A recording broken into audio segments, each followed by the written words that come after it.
Remember what happens in Pinocchio. Pinocchio goes to Pleasure Island, and Pleasure Island is a place where impulsive pleasures can be had at a moment's notice. But what Pinocchio discovers, along with Jiminy Cricket, that Pleasure Island is run by masked totalitarians. They're all dressed in black, you remember, and they're turning the children and adolescents who are on Pleasure Island, they're depriving them of their voice, turning them into braying jackasses, and preparing to sell them as slaves to the salt mines. And so there's an implication in that story that the pursuit of impulsive pleasure is one route to totalitarianism and slavery, and I believe that. So perhaps orienting your language towards the gathering of impulsive pleasure is a misuse of your highest gift, the gift of logos, the gift of communication. The alternative is to orient yourself towards the highest good, as we already described, and then speak the truth. And you can tell when you're doing that, or you can tell when you're not doing that, because if you're not telling the truth, if you're using someone else's words, you're being manipulated in a sense by forces that are behind the scenes. You're not using your own words. You're the puppet of an ideology or another thinker or your own impulsive desires.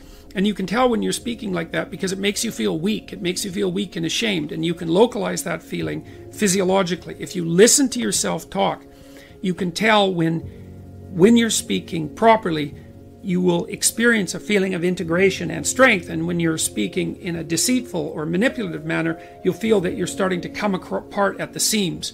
And what you need to do is practice only saying things that make you feel stronger. And that'll mean, to begin with, that you'll notice that almost everything you say is a lie. It's either a lie or someone else's words. It's very hard to find your own words, but you don't actually exist until you have your own words. So then you try to teach yourself how to speak your own truth, and you listen to other people while you're doing that, because they can help you shape and correct your words. They'll react to them badly if you formulate your ideas badly, and if you listen and pay attention, then you can learn to formulate your words more and more clearly and accurately, and that makes you more and more powerful. It gives you more and more authority, which is the beneficial form of power. Okay, so you do that, and then you have to make a decision of faith, and that's basically, well, that you can either use your language to manipulate the world and make it do what you want, or you can use your language to try to articulate the truth as carefully as you possibly can, and then you can see what happens. You have to let go of your desire for the consequences that you want. You have to assume that if you speak the truth, the results are the best that is possible under the circumstances. And so it's an exciting way of living in some sense. It's like continually walking off a cliff, because you don't know what's going to happen next if all you do is say what you think. And maybe you're at work and you say what you think and you get fired, and you think, oh my God, that's a terrible catastrophe. But maybe it's not, because maybe if you're working somewhere and you have to lie to maintain your job, maybe you shouldn't be there. Maybe it's deadening your soul and damaging you in some permanent manner and making you corrupt. And so you have to orient yourself. You have to speak the truth as carefully as you can. You have to listen to others so that you correct your speech. And then you have to allow the consequences that ensue to unfold as they will. That's the ultimate act of faith, I would say. Then you should educate yourself. And it's not that easy to do now, because you have to find people who can actually tell you mostly what to read, and maybe also how to write, because writing is a way of formulating your thoughts ever more precisely. That's why you go to university, to learn how to write. If you know how to write, you can think. If you can think and speak and communicate in writing, you're unbelievably powerful in the authority manner, because arguments move the world forward. And if your arguments are tight and well constructed and lucid and well edited and carefully thought through, and you have 5 rationales for everything that you're doing, which is what happens if you learn to write properly, then you're like a force of nature, man. No one can take you down. And that's one of the things that people aren't taught about why you go get educated, especially in the humanities.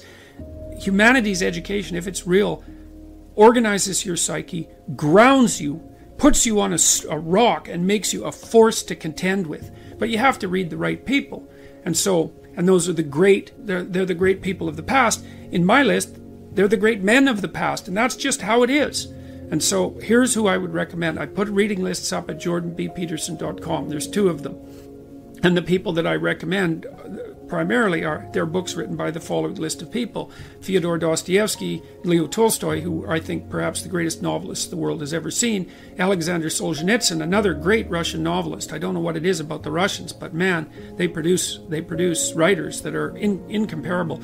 Alexander Solzhenitsyn wrote a book called The Gulag Archipelago, where he analyzed the Soviet prison camp system that arose after the Leninist revolution in the second decade of the 20th century, and details absolutely precisely how the tenets of Marxism, the Marxist tenets that are supposed to free everyone and change the world, produced legislation that was absolutely murderous in its consequences. And Solzhenitsyn painstakingly traces the logical pathway from the original Marxist principles to the legislation, to the genocides. Because you'll hear people who are basically Marxists say things like, well, true Marxism never existed. And Solzhenitsyn took that argument apart in the mid-70s, and the Gulag Archipelago was an intellectual bomb. It demolished any credibility that Marxism had to intellectual respectability. You have to read the book. The book is about the central issue in our culture at the moment. If you don't read it, you're not informed. You can't participate in the debate except as a puppet. And so I wouldn't recommend participating in this debate as a puppet, because you don't know who's behind the scenes pulling the strings. If you remember the Pinocchio story, the forces that were pulling the strings were not forces that were acting in Pinocchio's best interest, that's for sure. George Orwell, English essayist, incomparable commentator on socialist totalitarianism, even though he was a left-winger and a brilliant one. Aldous Huxley, who wrote Brave New World, had some very brilliant things to say about the potential demolition of sexual choice, of sexual partner as a part of a dystopian future. Friedrich Nietzsche, a philosopher who described himself as someone who thought with a hammer. And Nietzsche is a very, very dangerous person and an absolutely brilliant writer. And Carl Jung, who was a student of Nietzsche, and Nietzsche was the philosopher who announced the death of God back in the late 1800s, and Jung spent his whole life attempting to revivify God. That's one way of thinking about it. And so if you educate yourself, and this is a really good place to start, if you read these authors, then you'll know what else to read. If you read these authors, it'll take...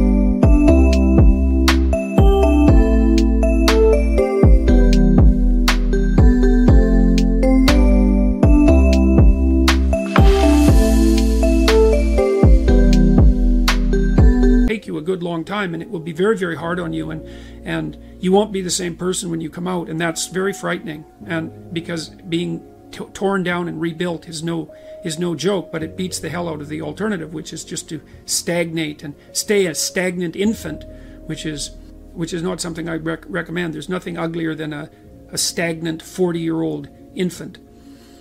So that's equivalent, just so you know, to Pinocchio. Back to the Pinocchio story, rescuing Geppetto from the underworld. Remember when he had kind of turned into a half jackass after being at Pleasure Island, where he was enticed, by the way, from a couple of people that was the fox and the cat, who attempted to entice himself into believing that he was a victim and needed a vacation. So Pinocchio was enticed onto Pleasure Island by two figures that played on his sense of victimization and neurosis and suffering to convince him that he didn't have to take any responsibility for his own existence, and he could just busy himself with impulsive pleasures, right? That's how he felt.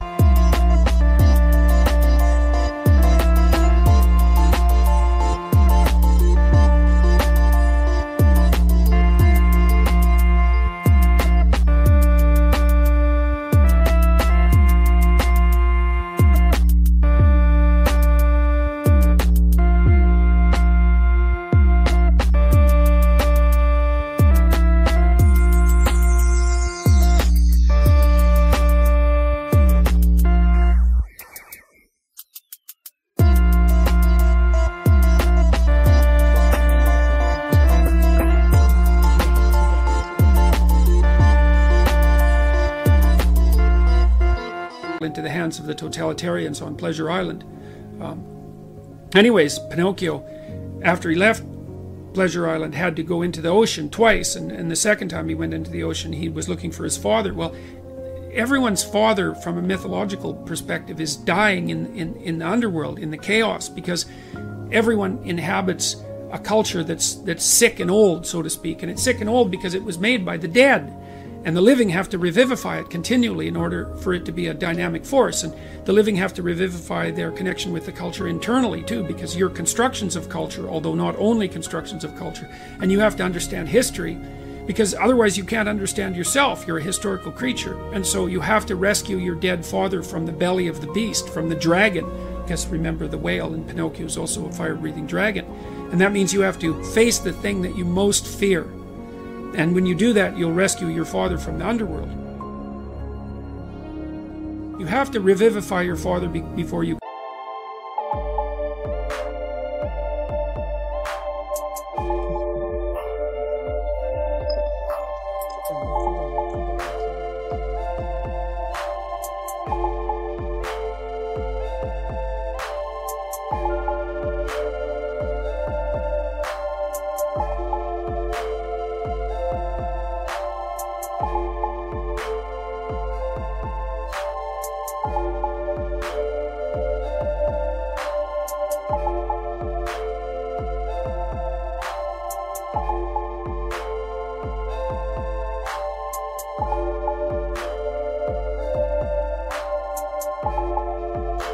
become real.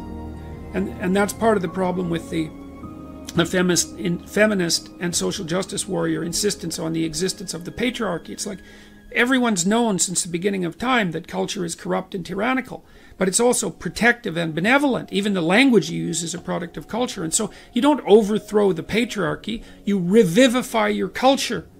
And you do that by adopting responsibility for your own being and then acting as a moral agent in the culture. That's what you do to become educated. So read these books. Read these books. They'll change your life. I guarantee it. They'll change your life. They'll take you apart. They'll devastate you. And then they'll rebuild you into something far greater than you are now.